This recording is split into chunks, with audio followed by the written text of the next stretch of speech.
ఏమైనప్పటికీ కళ్యాణం నీకు కక్కు నాకు అనే మహిళ చిత్రం డైలాగుల్లో బండబూతులు మరీ తక్కువగా ఉన్నందుకు నాకు చాలా బాధగా ఉంది.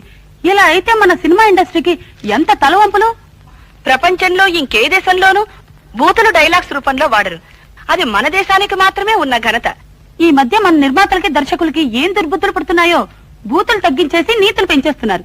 దీనికి మన కమిటీ నిరసన వ్యక్తం చేయాలి. మొన్నటికి మొన్న ఆ పతివ్రత సినిమాలో మచ్చుకి ఒక్కటంటే ఒక్క బూతు కూడా లేదు. ఆ దుస్థితి చూసి నా కన్నీళ్ళు వచ్చాయంటే నమ్మండి. అంతేకాదు గత కాలంలో చక్కగా జయమాలిని, జ్యోతిలక్ష్మి, హలం ఇలాంటి నటీమణులు మంచి బట్టలు వేసుకునేవారు.